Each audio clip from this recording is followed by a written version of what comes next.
En ce troisième dimanche du Carême 2022, avec ce projet dans le jardin du sanctuaire de la famille Martin à Alençon, de venir cultiver aussi notre jardin en ce temps de Carême, en ce temps aussi de printemps, pour qu'il pousse des fleurs en abondance, fleurs que nous mettons sous le signe de la joie de l'amour. Ce grand texte donc que le pape François nous avait proposé après le synode sur la famille et dont nous célébrons l'anniversaire cette année dans le cadre de l'année de la famille, nous nourrir de certaines pages qui vont venir alimenter en nous ces facettes de l'amour, faire fleurir l'amour dans nos cœurs et de ce fait la joie d'aimer, la joie de l'amour. Pour nous y aider, nous avons commencé déjà d'ouvrir son commentaire de la première épître de Saint Paul aux Corinthiens, qu'on appelle souvent l'hymne à l'amour ou l'hymne à la charité, et qui est, vous le savez peut-être bien, pour l'avoir entendu, un des textes les plus choisis par les fiancés, par les futurs mariés, pour leur mariage. Et alors, c'est intéressant parce que ce mot d'amour est souvent employé à toutes les sauces, et surtout en langue française, on est un petit peu pauvre. On prend le même mot pour dire « j'aime la glace » ou bien « je t'aime ». On dira le même mot pour des réalités si différentes, alors que par exemple les Anglais ont la chance d'avoir I like ice cream and I love you. On sait distinguer quand même les degrés de l'amour. Et alors avec Saint Paul, il va nous aider justement beaucoup à qualifier l'amour, à trouver finalement les différentes facettes qui concrétise et qui qualifie un amour véritable, un amour vrai. Et nous disions que ces petites notes de Saint Paul, nous le disions la dernière fois, sont un petit peu comme sur un tableau de bord de nos vies, comme autant de petits voyants lumineux qui peuvent s'éclairer pour nous dire que ça fonctionne bien, ou au contraire, si c'est au rouge, qu'il y a peut-être à revoir quelque chose. Donc c'est un peu avec devant nous ce texte comme avoir l'occasion de entretenir en nous l'amour à travers donc ce que Saint Paul nous en dit. Nous avons déjà commenté la première partie, l'amour ou la charité, puisque le pape le traduit avec le mot aussi de charité. La charité est patiente et la seconde fois, la charité est serviable. L'amour prend patience, l'amour rend service. Et nous voudrions, pour ce troisième dimanche de Carême, honorer alors une nouvelle facette qui est la suivante, à savoir que l'amour n'envie pas. L'amour n'envie pas, et on va aussi la relier à un autre petit passage qui est un peu comme le pendant positif de cette première affirmation. L'amour se réjouit avec les autres. L'amour n'envie pas.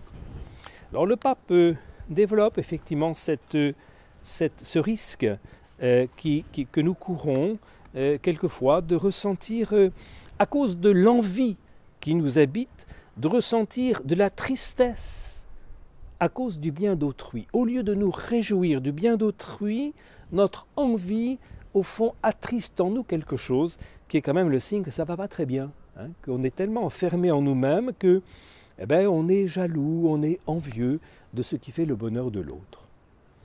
Et le pape nous rappelle effectivement que la loi de l'Ancien Testament, les commandements de Dieu nous invitent à ne pas nous laisser enfermer dans l'envie, dans la jalousie, dans le désir de ce que les autres peuvent avoir. Et il rappelle donc en Exode 20, 17, cet encouragement du Seigneur, son commandement, de nous dire « Tu ne convoiteras pas la maison de ton prochain, tu ne convoiteras pas la femme de ton prochain, ni son serviteur, ni sa servante, ni son bœuf, ni son âne, rien de ce qui est à ton prochain. » Cette invitation à nous libérer de ce désir de ce que l'autre peut avoir. On sait toujours que le pré et l'herbe dans le pré du voisin serait meilleure que dans notre pré à nous. Voilà, essayer de déraciner hein, ce qui pourrait être effectivement cette incapacité de nous réjouir de ce que l'autre peut avoir par envie.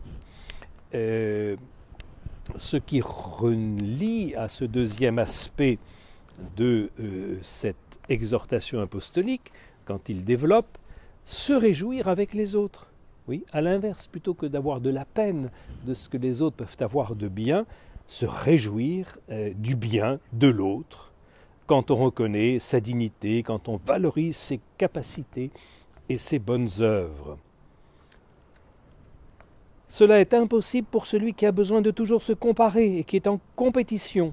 Et il dit même compétition, même avec le conjoint, au point de se réjouir secrètement de ses échecs. Ça, ce serait vraiment quelque chose de pénible que soit pénétré notre cœur de cette incapacité de nous réjouir du bien de l'autre, en particulier du conjoint, et toujours en train de se comparer, presque d'être heureux quand il est un petit peu dévalorisé. J'imagine que cela, hélas, peut arriver et que c'est un point vraiment d'attention à avoir, sur lequel donc le pape met le doigt dans ce commentaire. Et il ajoute ceci: quand une personne qui aime peut faire du bien à une autre, et quand elle voit que la vie va bien pour l'autre, on le vit avec joie, et de cette manière, cette personne rend gloire à Dieu. En se réjouissant de ce qui est bien chez l'autre, nous rendons gloire à Dieu. Voilà un petit peu le message, peut-être pour ce troisième dimanche, qui nous est proposé. Et il conclut: la famille doit être un lieu où celui qui obtient quelque chose de bon dans la vie, on le fêtera avec lui. Hein, peut-être prendre ce projet de fêter en famille avec celui qui a des raisons de se réjouir, ce qui nous réjouit avec lui. Alors pour illustrer cela, nous avons ouvert la correspondance de Louis et de Zélie, et nous trouvons ce petit passage tout à fait intéressant où Zélie remarque que Marie, son aînée, est un peu tentée par l'envie, par la comparaison, par la tristesse qui en résulte. Alors il se trouve que Marie et Pauline sont à la pension au Mans à la Visitation, que sont souvent des jeunes filles de milieux assez privilégiés. Un certain nombre d'entre elles ont château dans la Sarthe, et Marie, elle compare ce qu'elle entend décrire de ses amis à propos de leur maison, à propos de leur salon, etc. Et elle trouve que la maison ici à Alençon de la famille Martin est quand même bien petite. Alors voilà ce que écrit Zélie à ce sujet. Voilà Marie qui rêve d'aller demeurer dans une belle maison, rue de la Demi-Lune, en face des Clarisses. Elle a parlé de cela toute la soirée d'hier. On aurait dit que c'était le ciel. Voilà, notre Marie qui rêve d'une maison plus belle, plus grande que celle qu'ils ont rue Saint-Blaise. Malheureusement, ces désirs ne pourront se réaliser. Il faut rester où nous sommes, non pas toute sa vie, mais pour moi, je n'en quitterai qu'à ma mort. Ta sœur, pourtant si peu mondaine, ne se trouve jamais bien où elle est. Elle ambitionne mieux. Il lui faudrait de beaux appartements, plus vastes et bien meublés. Elle ne revenait pas. Alors ça, c'est très beau. Cette sœur, donc cette Marie, sœur de Pauline, qui ne rêve que de plus beau, dit sa maman, n'en revient pas d'étonnement. En voyant la petite fille de la nourrice pousser involontairement un cri d'admiration en rentrant jeudi dans sa chambre et rester clouée à la porte en disant « Oh, que c'est beau !» Ça veut dire que la nourrice, Rose Taillé, qui s'est occupée donc de Thérèse, vient avec sa petite famille, et la petite sœur de la famille, la sœur d'Auguste et d'Eugène, entrant dans la chambre de Marie, est aux anges. « Oh, que c'est beau !» dit-elle. La petite, poursuit Zélie, la pauvre petite croit qu'il n'y a point plus beau. Mais Marie sait le contraire par ses compagnes de pension et rêve autre chose. Alors d'un côté, on a une Marie qui regarde toujours plus haut, et puis on a la petite Taillée qui est, alors même pas en désir, mais en contemplation. Que c'est beau. Quand elle aura autre chose, conclut notre ami Zélie à propos de sa fille Marie, quand Marie aura autre chose, si vraiment elle veut toujours plus grand, plus beau, le vide se fera sentir peut-être encore davantage. Et elle développe, moi, je me figure que si j'étais dans un château magnifique, entouré de tout ce que l'on peut désirer sur la terre, le vide serait plus grand que si j'étais seul dans une petite mansarde, oubliant le monde et en étant oublié.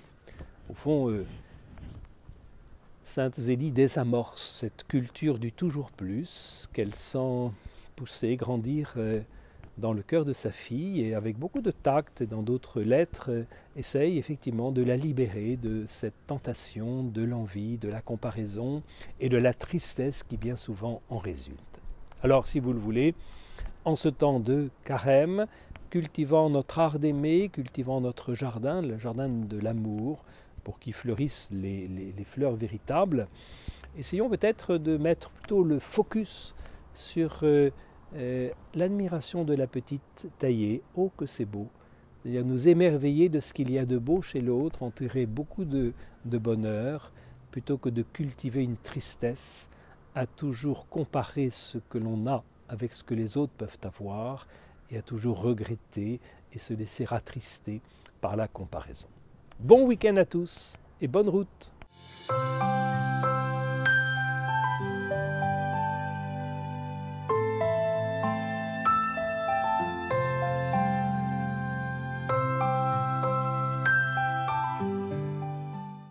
Merci à vous pour avoir regardé la vidéo. Voici d'autres vidéos produites pour le Sanctuaire d'Alençon.